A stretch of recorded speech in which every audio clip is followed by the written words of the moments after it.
Assalamu alaikum. So welcome to the second tutorial of Impact version 1.8 updates.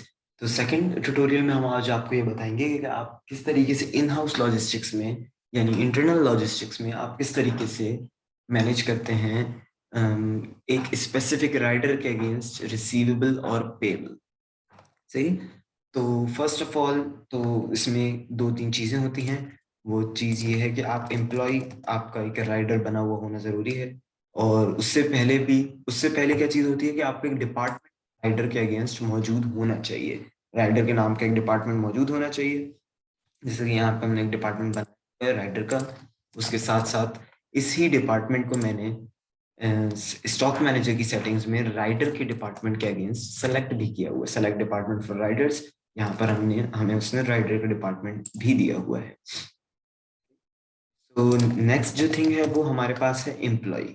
Employ बनना जरूरी है जिसको एक राइडर असाइंड हो। मैं एम्प्लॉयज पे गया हूँ, मैंने यहाँ पे दो राइडर्स बनाए हुए हैं जिनके डिपार्टमेंट राइडर सेलेक्ट हुए हैं। और जो भी इम्पैक्ट पहले इस्तेमाल कर चुके हैं वो ये बात जानते हैं कि जब भी हम कोई एम्प्लॉय बनाते हैं तो ऑटोमेटिकली उसका एक यूजर भी बन जाता है। तो उसी यूजर के को मैनेज करना जरूरी है। उस यूजर को एक कैपेबिलिटी भी दी जाती है। जब भी कोई एम्प्लॉय हम बनाते हैं तो ऑटोमेटिकली उसका जो यूजर बनता है उसकी कैपेबिलिटी होती है एम्प्लॉय। ओके। तो अब जब भी आप उस एम्प्लॉय की कैपेबिलिटी वाले यूजर पे जाएंगे तो अगर वो राइडर है तो उसको राइडर की कैपेबिलिटी हमें देनी होगी। सही है। तो हम यहाँ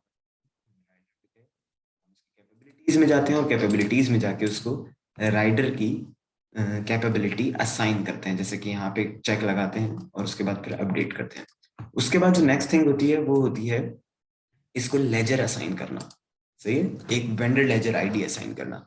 जैसा कि हम सब जानते हैं कि ऑर्डर शिपमेंट में इंटरनल लॉजिस्टिक या कोई भी लॉजिस्टिक अगर हम ऐड करते हैं अपने सिस्टम में तो उसमें हम कस्टमर और वेंडर लेजर आईडी डालते हैं ऑर्डर शिपमेंट सेटिंग्स में। सेम इसी तरीके से ऑर्डर शिपमेंट यहाँ पर भी मौजूद है। हम लोग यूजर के अंदर वेंडर लेजर आईडी डालते हैं यहाँ पे। सही है। एक लेजर बनाते हैं, एक वेंडर बनाते हैं राइडर के अगेंस्ट और उसको डालते हैं। लेकिन अब सवाल ये है कि ये लेजर आईडी हमें कहाँ से मिलेगी और ये वेंडर हम कहाँ से बनाएंगे। तो इजी है, हम यहाँ पे अकाउंटिंग पे जाएंगे, वेंडर्स में जाएंगे, जो भी स्पेसिफिक लेजर वेंडर हम असाइन करना चाह रहे हैं उस राइडर को वो राइडर का लेजर लेजर आईडी हम उस लेजर आईडी की प्लेस पे डाल देंगे। अब हमें लेजर आईडी किस तरीके से मिलेगी, जैसे आप यहाँ पे देख रहे हैं राइडर मुनिस की एक लेजर आईडी डली हुई है। मैं राइडर मुनिस पे गया, यहाँ पर 1907 आईडी है, मैं यहाँ से कॉपी करूंगा और स्पेसिफिकली उस यूजर पे चला जाऊंगा।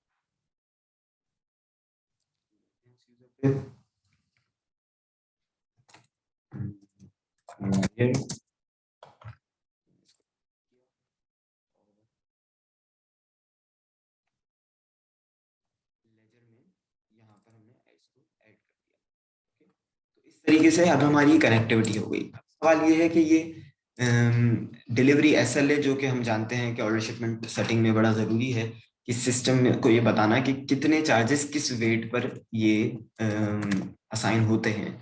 तो यहाँ पे हम डिलीवरी एसएलए पे जाते हैं, ऑर्डर शिपमेंट में डिलीवरी एसएलए पे जाते हैं। डिलीवरी एसएलए में जो एसएलए हमने इंटरनल लॉजिस्टिक के लिए असाइन किया हुआ है वही एसएलए इसके लिए भी काम करता है। जैसा कि आप यहाँ देख रहे हैं इंटरनल लॉजिस्टिक में जो हमने एसएलए बनाया हुआ है वही एसएलए इस राइडर के लिए भी काम करेगा। ओके। सो मूविंग ऑन, अब हम ये देख लेते हैं कि इसका साइकिल किस तरीके से चल रहा है। पहले तो हम ऑल ऑर्डर्स पे आ जाते हैं। ठीक है। और एक हम ऑर्डर कर लेते हैं ऑनलाइन।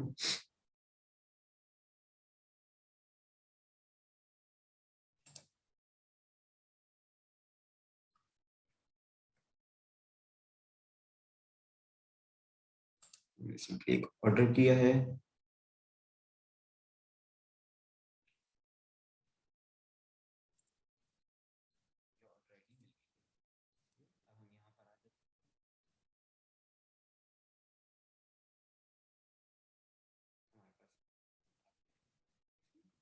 मूविंग ऑन कि अब हम इस ऑर्डर को किस तरीके से मैनेज कर रहे हैं। ये काम होता है ऑर्डर मैनेजर्स का, जो ऑर्डर मैनेज कर रहे होते हैं उनका काम होता है ऑर्डर स्टेटस को चेक करना और ऑर्डर जो आया है उसको कंफर्म करवाना।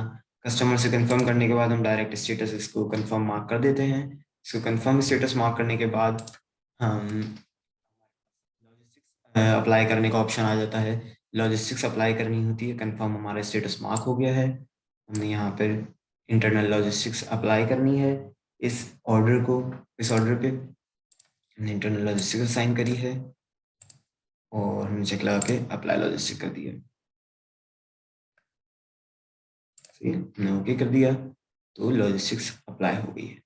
अब जो काम है, इसके बाद जो काम होता है वो वेयर हाउस मैनेजर्स का काम होता है, जो स्टॉक मैनेजर्स होते हैं उनका काम होता है, क्योंकि वो लोड शीट्स निकालते हैं रोज के हिसाब से कि कौन सा ऑर्डर हमने हमने जो है वो डिस्पैच करना है, कौन सा ऑर्डर रेडी फॉर डिस्पैच है, किस लॉजिस्टिक्स को हमने डिस्पैच करना है, वो लॉजिस्टिक वाइज जो है वो ऑर्डर निकाल रहे होते हैं। तो अब हम आएंगे यहाँ पर, ये हम जानते हैं ये इंटरनल लॉजिस्टिक अप्लाई हुई है, हमने 17832 एक ऑर्डर आईडी को कॉपी कर लिया है। हम इसको obviously BN number, batch number से भी, सीएन नंबर से भी ले सकते हैं। हमारे पास इंटरनल लॉजिस्टिक में बैच नंबर नहीं होता, लेकिन हमारे पास इंटरनल लॉजिस्टिक में सीएन नंबर होता है। ठीक है, हमने सीएन नंबर से भी कॉपी कर सकते हैं, लेकिन अभी फिलहाल हम इसको ऑर्डर नंबर से लेकर चलेंगे। हम स्टॉक मैनेजर पे जाते हैं, स्टॉक मैनेजर पे जाके हम स्पेसिफिकली इस ऑर्डर को शिप करते हैं। जैसे कि हम सब जानते हैं कि जो भी हम स्टॉक जो भी जब भी हम ऑर्डर कंफर्म करते हैं तो ऑटोमेटिकली उस प्रोडक्ट में स्टॉक जो है वो एक रिजर्व हो जाता है जब भी हम ऑर्डर कंफर्म करते हैं। डिपेंड करता है आपकी सेटिंग पे, कभी कंफर्म पे होता है, कभी रेडी फॉर डिस्पैच पे होता है, आपकी साइकिल और आपकी सेटिंग्स पे डिपेंड कर रहा होता है। तो हमारे पास ये यहाँ पर स्टॉक एक रिजर्व में आ चुका है। अब हम इस ऑर्डर को शिप करेंगे। ऐसी बात है, हमारे पास अलग अलग ऑप्शन होते हैं, बैच नंबर के अगेंस्ट भी हम शिप कर सकते हैं, सीएन नंबर के अगेंस्ट भी शिप कर सकते हैं, ऑर्डर नंबर के अगेंस्ट। ठीक है, तो हम यहाँ पर ऑर्डर नंबर के अगेंस्ट शिप करेंगे। 17832 हमारा ऑर्डर नंबर है। हम हमारे पास ये प्रोडक्ट फैच हो गई है, शिप कर दिया,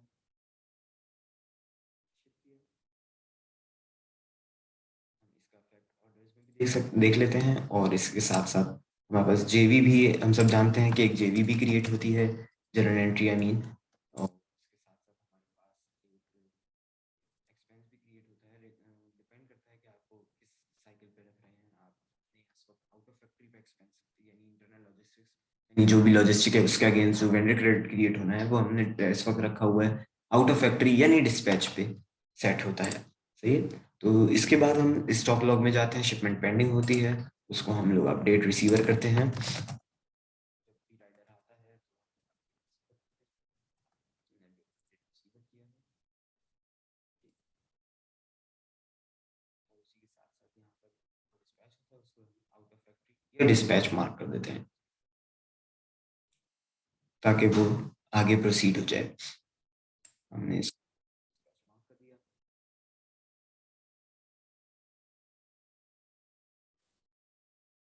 ये यहाँ पे हमारे रिजर्व से भी आउट हो चुकी है प्रोडक्ट, अब हमारे पास ये भी आउट ऑफ फैक्ट्री हो चुका है। सही है, अब हम इस ऑर्डर के अंदर जाते हैं और चीज़ें देख लेते हैं कि इनवॉइस किसके अगेंस्ट क्रिएट हुई है, और जनरल और जो लॉजिस्टिक भी हम चेक कर लेंगे उसके बाद जाके। जहाँ पे आप देख रहे हैं इनवॉइस, इस वक्त जो कस्टमर नेम है वो है मुनिस फारूक, जो कि हमारा राइडर नेम था, जबकि आप यहाँ पर कस्टमर देखेंगे तो मुहिब सलाउद्दीन एक बिल्कुल अलग कस्टमर है, और यहाँ पर एक अलग कस्टमर है। तो ये वजह ये है कि हमने जो लॉजिस्टिक सप्लाई करी थी और जो राइडर सेलेक्ट किया था उसकी वजह से यहाँ पर कस्टमर वही राइडर का नाम आ रहा है।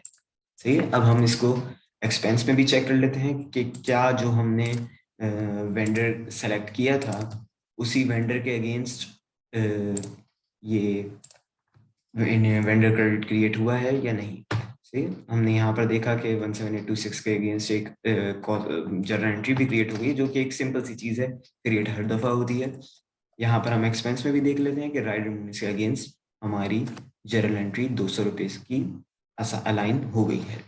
तो ये तरीक़ेकार है, इस तरीके से आप इन हाउस लॉजिस्टिक्स को अप्लाई करते हैं और इन हाउस लॉजिस्टिक्स का साइकिल आप चला रहे होते हैं। Okay sir, so thank you and खुदा हाफिज़।